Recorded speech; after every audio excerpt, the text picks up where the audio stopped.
Ladies and gentlemen, welcome back to ITB Berlin Now. I hope you have a splendid time on our digital platform. So many people are joining us from all over the world, so I hope you all don't get any electrical shocks, but I hope you're gonna have fun and you're gonna network in the coffee section.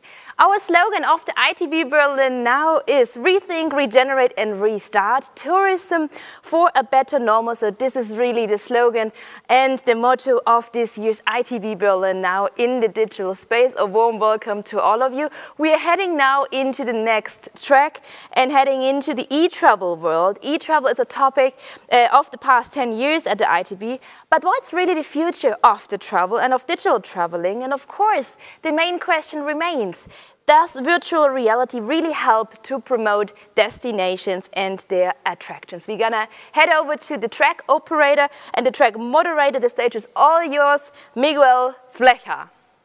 Thank you very much, and thank you everyone for joining. We have a very exciting topic today, and I really hope you enjoy it. So basically, we're going to talk about the role of virtual reality and augmented reality in our industry, and considering that we are starting to see the light at the end of the tunnel, we believe this is a technology that could definitely help our industry to recover. So the pandemic has really accelerated technology adoption in general in many aspects, and virtual reality is an immersive technology that may help to accelerate this recovery. So if we start just by looking at the projected growth of these technologies before the pandemic, the expectation was to quadruple in the next 4 years. So there was, before the pandemic, quite an ambitious expectation.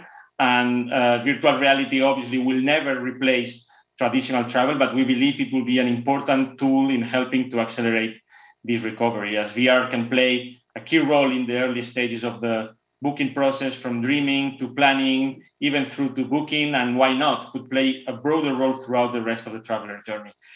VR can also be used to demonstrate a visible commitment to health and safety. We believe this is one of the most important roles VR can play in the short term, helping to reassure travelers that you have put in place every possible measure to ensure their safety. If travelers can use VR to see these measures with their own eyes, it will help with comfort levels. Travelers could be shown specific health and safety measures in place at a local tourist attraction or the check-in process at a hotel, so that they feel safer and they know what to expect. And this could also be applied to boarding processes on a flight or a cruise. The opportunities are endless and could represent a real game changer for the travel industry at this challenging time of recovery. So to help explore these opportunities, we have today a great panel of experts on the topic. On one hand, we have Olga Slieper, who is an innovation manager for the German National Tourist Board.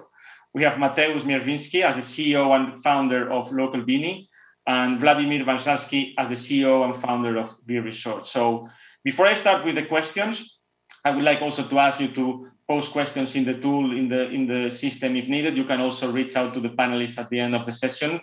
We will all be very happy to respond and clarify any questions you may have. So let's start with Vladimir. Vladimir, what role do you believe virtual reality can play in the recovery of tourism and destinations post-COVID?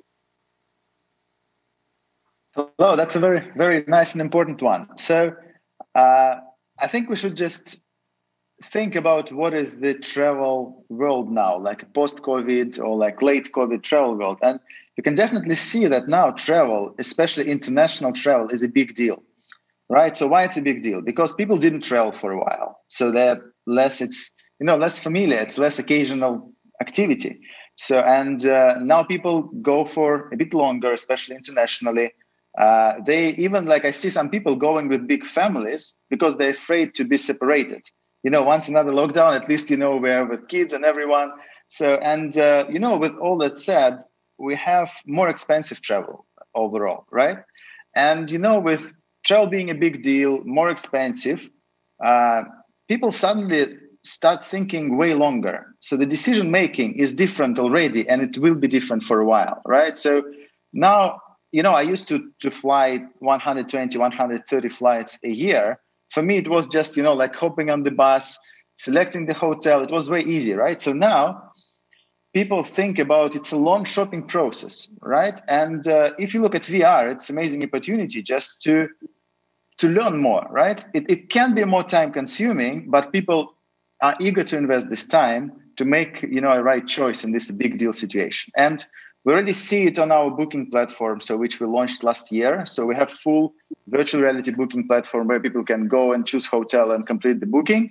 And obviously we don't have much bookings there yet because people don't travel. But what we see, people love it. They say, hey, we're going to stay for longer time, just looking for hotels, and that's what we need. So that's why it's absolutely essential. And I already feel that hotels are focusing more on virtual reality, and tourism boards are as well. Thank you. Very good. Thank you. So Mateusz, can you explain more about the technology? What can VR be used for? So generally speaking, we also noticed at Perini that the VR is kind of like a buzzword and can stand for many interpretations. So I think it's very important to distinguish among three key interpretations. So the first one is that what you see is 100% computer-generated image. So 100% computer-generated world, and this is called the virtual reality. The second one is a real world which is enhanced with a computer-generated object, and this is actually called in the expert circles augmented reality. And the best example for this is Pokemon Go. And then the third one is where also the VR can be used, because ultimately, in order to do VR, you need to have this virtual reality headset. So the third one is 100% real world, which is streamed, so live streamed in 3D and 360 degree, and which also allows for interactions among participants. And obviously there are hybrids, so mixed possibilities among those three also possible. So yes, there is tremendous amount of possibilities within VR. Okay, thank you so much, Mateusz. So now let's look from a different angle, and let's take a look at how this technology is used by destinations. So Olaf, I understand you have already worked on these topics, right, and invested on the extended reality space. What has been your experience so far? Well, thank you, Mateusz, for describing the differences between the devices. And indeed, we really created products in all these channels. So we had 360 films, we had augmented reality devices, mixed reality to explore German castles, in a very impressive way. And we also did several products in real virtual reality to learn about the production process, the costs, and especially to learn about the user's acceptance and behavior. And maybe have a look at a short film about that.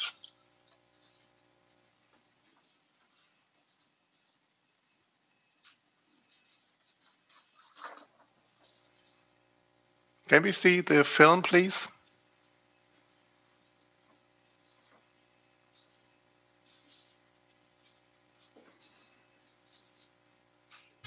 No. Looks like we're having some technical issues here, right? Okay.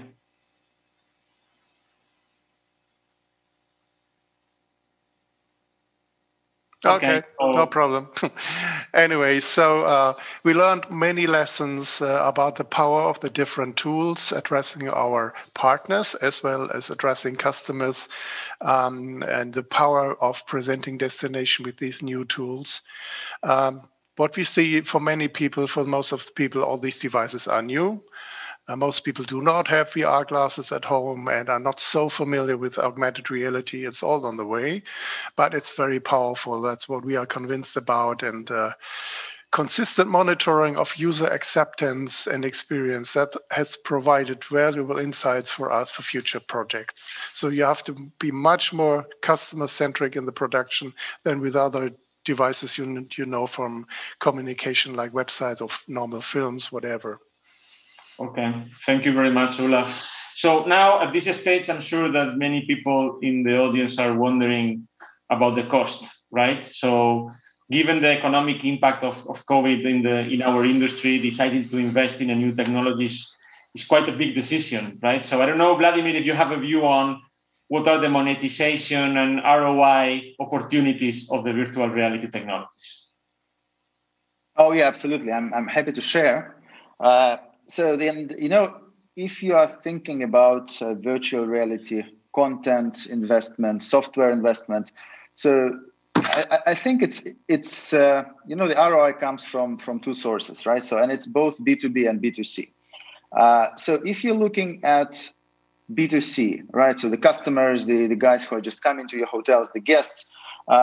So just keep in mind, they are more picky, they spend more time, and we actually did a quite interesting survey. So we showed people something, just regular pictures of the hotel on any OTA, and then we showed them 360 tour of the hotel, and finally we showed them hotel video overview in VR device, the one that just Natasha showed you. So, and we just asked them, hey, how well informed you are about this hotel, and how comfortable you are about going there. And the result was quite interesting. So people who just saw flat pictures, they said it's 10%, and they were very clear that it's all the same. If you go 5-star hotel Maldives, they're all pretty much the same, all cool. Then if you look at 360 tour of the hotel, a bit more desired with bird eye view, it goes up to 40% from 10. And the moment we give them the VR device, it went up to 92. And we asked about 1,000 people. It was quite a detailed one. So basically you can easily spot the impact on B2C. So basically people are more comfortable, they are way more informed, and in a situation where they spend more time, so that's exactly what you need, right? So, and it definitely goes to number of bookings. It definitely goes to higher volume, higher price bookings, because they go for more expensive room because they know what kind of room it is and so forth. And we also see results on the VR booking platform, which and it's very important to mention there are 200 million users, right? So, and you have direct access to them straight away. And, it's already the channel to start monetizing on.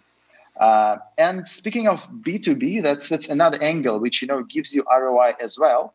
So for us, the most important one is a great substitution to FAM trips, because they're pretty much not possible anymore. And so what we see hotel doing is that, you can have the same Zoom conversation as, we are all used to already, but having not presentation, but 360 tour of your hotel as a background, right? And it's pretty much like walking the person through the hotel, explaining them, what's there, which is not really useful for B2C. It's rather for like high check sales, like weddings, in case of B2C, and B2B, it's just, all the fam trips, which are just not possible. So we can definitely see the results, if the content is right and if the software is right. And these two just come together. Okay. So that's my take. Thank you. So it really looks like there are lots of benefits of using this technology. Very, very interesting. Thank you, Vladimir. Mateusz, do you have a view? Can you share some examples from your side of how this technology can be used in the travel industry? Yes, I mean, before Localbini started with its new Localbini Go solution, we also were analyzing what's possible, and also we didn't want to enter a competitive market. So let me give you some cool use cases that are possible and can be applied to VR. So the first one, when it comes to real virtual reality, so computer-generated simulation. Here, basically, destinations, museums could provide previews to future travelers of what they can expect. And also, what I really think is quite nice, and this is actually where I think VR in the computer simulated world is nice, is time travel. So you can really discover, Cologne in the past in a simulated world, but it's very nice. So that's where the typical VR is good for.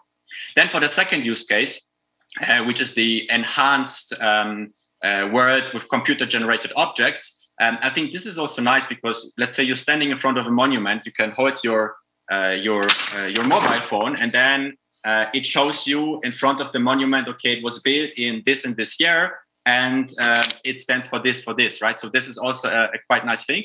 And then the third example, which is again this 100% real world live stream in 3D 360 degree.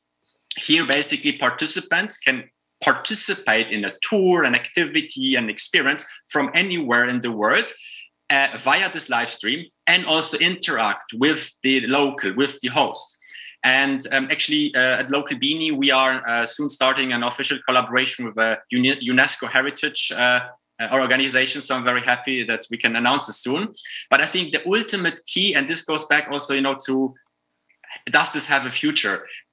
Because we are actually right now spending a lot of resourcing analyzing who really will be interested in consuming this, these live streams in 3D. So we are actually conducting trials with various segments, such as residents of elderly homes, or people who, for example, cannot undertake a long-haul flight, or simply people that do not have the budget to travel to maybe to Mauritius, right? So we're really right now at the stage of analyzing everything and hopefully being able to target the right segment so that actually post-COVID also sustainable. Thank you. Thank you, Mateusz. Very exciting. So Olaf, before we go to the next question, I think we can try to play the video again. Great. Good.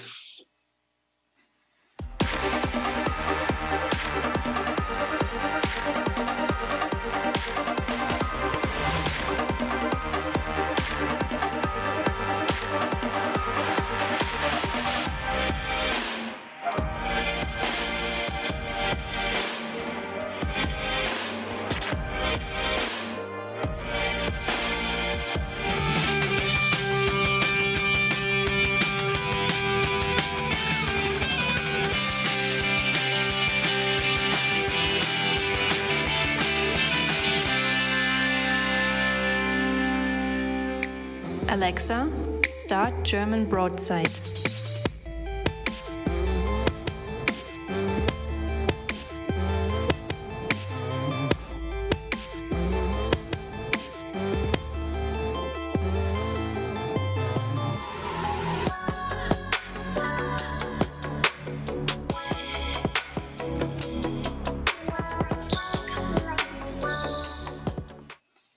Well, it's amazing, Olaf. And this is, I think the video is setting the scene for the next question, which is the next question I had, which is, what are the future opportunities that you see in virtual reality for the presentation of destinations and tourist attractions? Yeah, what you have seen are very separate productions, and this will be gone in near future, I guess, because devices are becoming more powerful and at the same time more convenient, maybe even cheaper and versatile. And the strict separation of chatbots and voice assistant, augmented, mixed virtual reality tools will be dissolved. So we will have less tools which can cover different options, and VR glasses will be able with outside cameras to do also mixed reality stuff. They will be steered by voice. You will not need any controllers anymore because they do hand tracking. And while VR glasses are currently used in the tourism sector predominantly in single user mode, in the future there will be much more interaction and more social experiences. You will be able to meet with other people in a destination somewhere else in the world. And in addition, the user will participate in tourist or cultural experiences as an almost photorealistic avatar of himself. So a variety of body and face sensors who really can send a copy of you in a destination where you can take part at concerts, at guided tours in museums, whatever.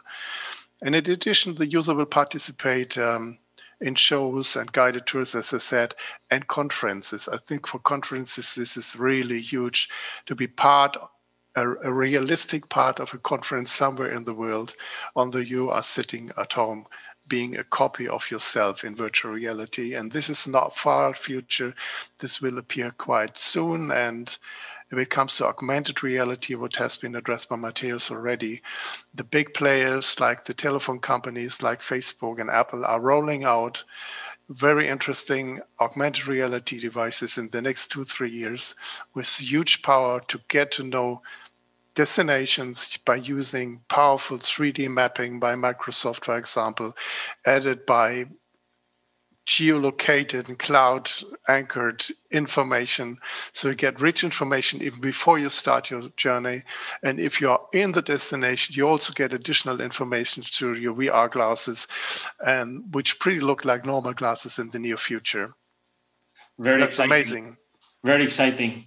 Thank you so much. So now there is another aspect I would like to discuss, because I'm sure there is a cultural dimension on this as well, and how the different markets are reacting to this technology. So, Mateus, do you have a view on this, on the market specifics of the acceptance?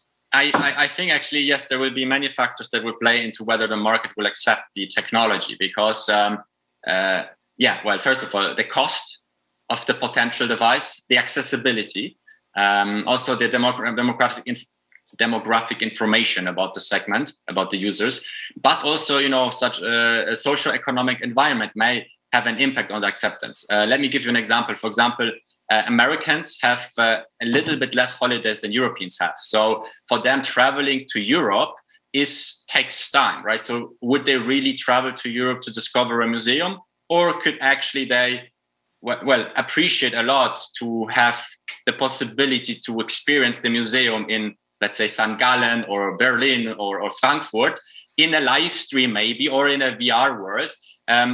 So I think this could be a solution.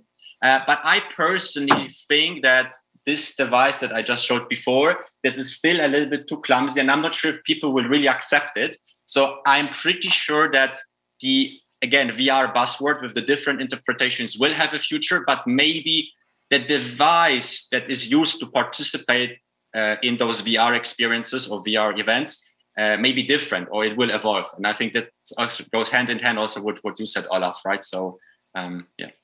Very good, thank you. So back to you, Olaf, because I have another question. Based on your experience working with this technology, what do you think that the travel companies and destinations need to keep top of mind as they prepare to use more and more these digital technologies? Well, the age of artificial intelligence and the market power of digital platforms are changing the rules of the game in the market, in the industry. And voice assistants, digital guest cards, and other intelligent services for the guest increasingly require the development of digital competence on the one side in many areas in tourism. And in addition, the implementation of overarching tourism data standards, open data, this is needed in order to efficiently use the possibilities of digital technologies, especially the upcoming ones, for example, artificial intelligence in tourism marketing. Data from the various silos you have in a destination and in different companies must be brought together and made findable and readable in a uniform structure. So augmented, mixed, and virtual reality applications are increasingly tracked by voice. And so if you raise your voice and give a question about a destination, the answer in the future will be multimedia. It can be pure text, it can be a voice answering to you, but it can be also graphs, movies, and avatars, 3D graphics, 3D maps, and much more. But to make this answer possible, it requires a uniform data standard, a knowledge graph to make it easier for AI system to correctly assign the content. And that's why destinations and companies, also the German National Tourist Board and their partners, are creating the ideal conditions for coming tourism knowledge graph, in this case for Germany as a tourism location, because the goal is to consolidate the decentralized and heterogeneous data stock we have now into one central and open knowledge graph for the tourism of a destination. We can be used jointly by all tourism stakeholders and external service providers like Alexa, whatever. And if you want to know more, you can just go to open-data-germany.org to have much more information about this. Very good. Structured data is needed. Very good. Thank you. The role of data is key. I agree. It's very important. So we have 5 minutes left. I have one final question from my side, and then hopefully we'll have time for a couple of questions from the audience. So Vladimir, I would like to now go with you. And it looks like we're going on the cost topic all the time with you. But as the technology is evolving, obviously it will become cheaper, right? So what would you recommend to the destinations that want to produce their own VR content? Yeah, thank you. Back to cost, exactly. I just wanted to build up on the devices, topic we just discussed with panelists. And, important thing about devices getting cheaper is, same time they're getting faster and they're getting better and lighter. And, keep in mind that Apple already announced the device, which is launching next year. So pretty much all big players are there now, with Facebook obviously being the biggest with Oculus. And, investing in content, keep in mind that you already have an opportunity to talk to 200 million people who use the devices now. And you might, start comparing it to other users. So it's pretty much twice as AirPods users. And, these guys, they're high net individuals. And, it's the guys you should be reaching out to. And, thinking about content, don't produce content, 360 content just for your desktop. Because, if you do it just for the desktop, you miss the opportunity to talk to these people, but you still spend money, right? So that's why focus on videos. What's the difference? Videos in the headset look great. Photos make you feel claustrophobic. That's the main problem. If you just do a lot of photo content, then you will not be able to talk to VR audience, but you still, invest and you still pretty much, spend. And check the portfolio in the headset. Don't be lazy, get a headset, buy a headset, and check portfolio of the company you work with as a content production in a headset. You feel, if you get dizzy, if you like the story, that gives you a lot of information. And also I recommend focusing on software as well. Don't get just the content, because, multiple software can help you with multiple use cases, which you utilize. Otherwise, you're just stuck with the content and then you pretty much don't know how to use it the best way. And finally, don't expect VR shoot to be cheaper than a photo shoot.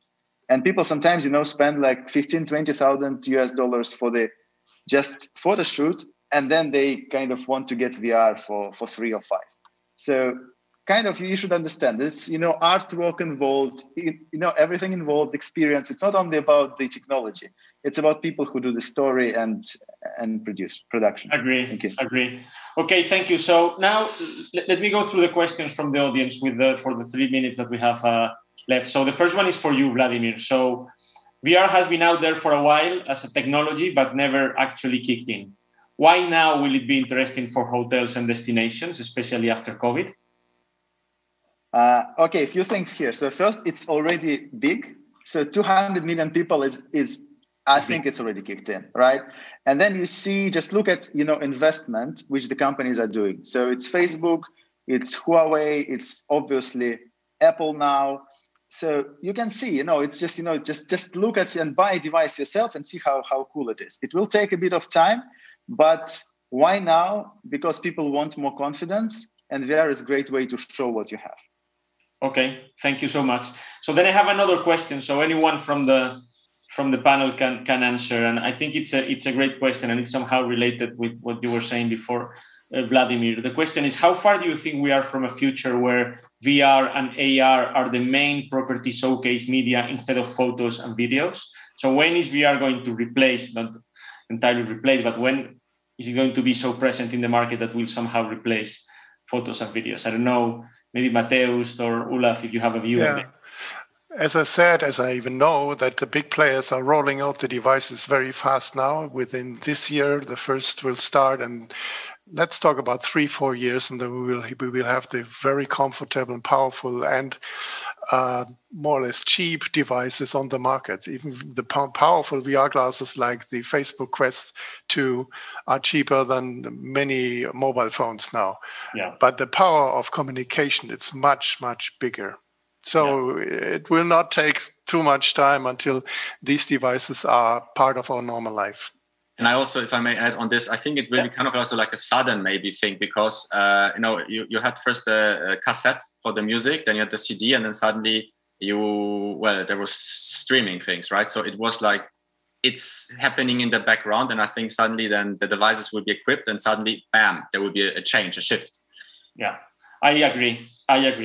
Okay, so we are on top of the hour already. So I think it was a great discussion. I would like to thank the panelists for your time today and your great view on how VR can transform our industry.